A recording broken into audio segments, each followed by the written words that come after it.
안녕하세요, 율렉입니다. 반갑습니다. 오늘은 동적 바인딩 얘기를 좀 해보려고 해요.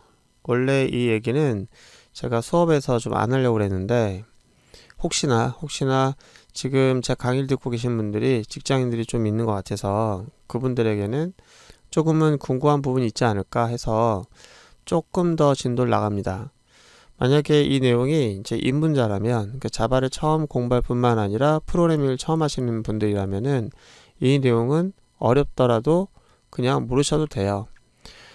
처음에는 이것까지 알 필요 없어요. 지난 시간에 설명드렸던 것처럼 저희가 메소드를 오버라이드 하면 우선순위가 높아지는구나, 이렇게 요 정도만 이해하셔도 여러분들이 프로그램 만드는 데는 전혀 문제가 없습니다.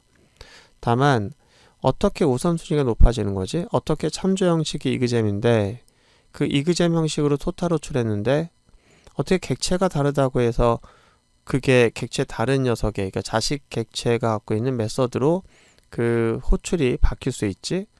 이런 내용이 궁금해졌다면 이제 그 부분을 해소해줘야 될 텐데, 그래서 제가 최대한 너무 깊게 가지 않고요. 그래도 여러분들에게 그 부분이 어느 정도는 가려운 부분이 해소될 수 있게끔 조금만 좀 얘기를 하도록 하겠습니다. 저희가 이그잼이라고 하는 클래스를 정의하고 있고 거기에 토탈이 있어요. 그리고 그 녀석을 상속받고 있는 자식 클래스가 있습니다. 그 녀석이 또 토탈을 오버라이드 한 거예요. 상속받았는데 오버라이드 했다. 자, 그러면은 얘와 얘는 부모 자식 간의 관계가 된 거잖아요. 자, 이 상태에서 저희가 이런 함수를 갖고 있다고 합시다. 이 함수를 보면은 이그잼이라고 하는 파라미터 갖고 있고요. 그리고 이걸 통해서 토탈이라는 메서드를 호출하고 있어요. 자, 이 상태에서 얘가 호출되는 거는 누가 호출될까요? 얘가 호출될까요? 얘가 호출될까요? 지난번에 얘기했던 걸로 하면은 그렇죠. 여기에 어떤 객체가 전달되느냐에 따라 달라지는데 지금 현재 여기로 전달될 수 있는 객체는 두 가지가 가능해요. 이그잼 형식의 객체 또는 율렉 이그잼 형식의 객체가 가능합니다. 그래서 이그잼 형식의 객체가 전달되면은 토탈은 얘가 될 것이고, 그 다음에 율렉 이그잼 형식의 객체가 전달되면 이 토탈은 얘가 될 것이에요. 만약에 이게 오버라이드 안 됐다면은 당연히 여기 없으니까 얘가 호출될 거예요.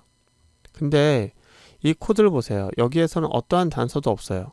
어떠한 단서도 없는데 얘가 어떻게 얘가 될 수도 있고 얘가 될 수도 있도록 돼 있냐 이거죠. 원래 컴파일러가 이거를 이제 해석하게 될 때는 그 결과가 어떻게 되냐면 이 함수가 있는 위치를 여기 주소를 적어서 그 위치로 가게 돼 있는 거예요. 근데 이 함수를 호출한 녀석이 어떤 객체를 가지고 있느냐에 따라서 얘가 될 수도 있고, 얘 같은 경우는 이그잼이라는 객체를 전달하니까 얘가 호출되고, 그쵸? 이 녀석이 어떠한 형식을 갖고 있냐와 상관없이 객체 전달이 만약에 이거라면은 그땐 얘가 호출되는 얘기잖아요. 이게 어떻게 되냐 이거죠. 그래서 C++ 같은 경우에는 컴파일러가 쭉 지나가다가 요 형식이구나, 요 형식의 토탈이구나, 그러면은 이 위치 주소를 적어서 여기다 적어야지, 그렇게 되는 거예요. 그래서 만약에 C++였다면은 이 함수의 주소가 이거였고 이 함수 주소가 여기면은 여기는 무조건 이렇게 되는 거예요. 컴파일러가 이 형식을 보고 이거를 주소를 이렇게 바꾸게 됩니다. 자, 어셈블러로 바꾸게 되면 이렇게 되는 거예요. 그래서 여기서 점프를 쭉 해서 실행하고 다시 돌아오게 되는 거죠. 근데 자바는 그게 아니라는 거죠. 이거일 때는 여기지만 이거일 때는 얘가 바뀌는 거예요. 그게 어떻게 가능하죠? 그렇죠. 자바는 이게 컴파일러에 의해서 결정되게 하지 않습니다. 컴파일러가 이 번지를 여기다 딱 박아놓지 않아요. 한번 컴파일 되고 나면 이게 바뀌지 않는 그런 형태의 함수 바인딩을 우리가 뭐라고 하냐면 실행될 때 절대 바뀌지 않는, 그래서 컴파일러에 의해서 결정돼서 한번 정해지면은 이제 그걸로 계속 가야 하는 그런 바인딩을 우리가 뭐라고 그래요? 정적 바인딩이라고 해요. 정적 바인딩. 근데 자바는 객체가 뭐냐에 따라서 이 바인딩된 주소가 달라지기 때문에 실행해봐야 하는 거거든요. 이 함수가 호출돼봐야 하는 거예요. 그때 전달되는 객체에 따라 달라지는 거니까. 그래서 실행 중에 함수 위치가 결정되는 걸 우리가 뭐라고 하냐면 동적으로 바뀐다고 하죠. 뭐가? 함수의 위치가, 이 바인딩이. 그걸 그래서 우리가 뭐라고 하냐면은 동적 바인딩이라고 해요. 그래서 자바에서는 컴파일러가 점퍼 위치를 결정하지 않아요. 자바는 이렇게 합니다. 100% 동적 바인딩이기 때문에 이 클래스가 두 개가 있잖아요. 그럼 클래스가 갖고 있는 메서드에 대한 내용들에 그런 목록을 이렇게 테이블로 준비해 놓고 있는 녀석이 있어요. 함수에 대한 번지를 기록하고 있어요. 그리고 또 하나는 율렉 이그잼에 맞게 자기 함수들에 대한 목록을 이 번지를 갖고 있어요. 이게 다 자기 함수에 대한 함수 번지 테이블들이에요. 물론 얘는 자식 클래스이기 때문에 부모가 갖고 있는 것을 오버라이드하는 목록을 가질 수도 있지만 자기만의 번지도 가질 수 있죠. 여기 추가된 메서드가 또 있을 수도 있는데 현재 여기에서는 여기는 없네요. 자, 그러면 이렇게 함수 테이블을 마련해 놓고 그 다음에 여기는 컴파일러가 결정한다고 그랬잖아요. 네, 컴파일러는 결정하지 않게 합니다. 비워두는 거예요. 그렇다면은 이제 이 함수가 호출되었을 때 여기로 가거나 여기로 또는 여기로 가거나 이걸 어떻게 결정하지? 객체가 이제 여기서 마련될 때 이그잼 객체는 이렇게 마련되고요. 그 다음에 율렉 이그잼 객체는 이렇게 마련됩니다. 그리고 여기서 호출될 때 이 객체가 전달되잖아요. 이 객체가 어떤 함수 테이블을 쓸 것인지를 얘가 가지고 가는 거예요.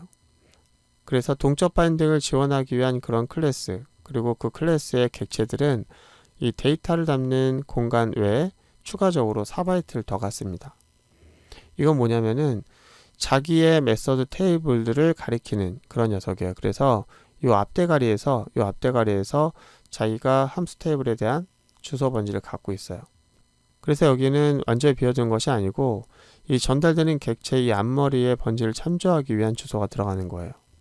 그래서 제가 얘를 통해서 전달을 합니다. 그러면은 얘는 이걸 참조해서 토탈을 가게 되죠. 그러니까 얘가 전달되면 토탈이 얘가 호출되는 거고 얘가 전달되면 이 토탈은 얘가 호출되는 거예요. 그래서 전달되는 객체에 따라서 이 함수 번지가 결정되는 것은 이 앞머리에 있기 때문에 그렇고요. 그래서 만약에 저희가 이그잼이라는 녀석이 국어, 영어, 수학을 저장하기 위한 그런 데이터 공간이다. 그래서 크기는 얼마냐? 그러면 12바이트입니다. 왜? 정수 하나가 4바이트니까 3개짜리니까 12바이트입니다. 라고 생각할 수 있지만 자바는 모든 객체가 동적 바인딩을 지원해야 되기 때문에 그 앞머리에다가 4바이트를 더 갖고 있어요. 자기 함수 테이블을 가리키기 위한. 그래서 객체에 따라서 이 함수 번지가 달라지는 이유는 이렇게 객체가 자기의 함수 테이블의 번지를 가져가기 때문입니다. 자, 오늘은 이제 간단하게 여러분들이 어떻게 그 전달되는 객체에 따라서 함수가 달라질 수 있지? 혹시 이런 그 질문을 던지는 사람이 있을 것 같아서 제가 간단하게 좀 안내를 했는데 일단 오늘 여기까지 할게요. 오늘 고생 많으셨고요. 다음 시간에 뵙도록 하겠습니다.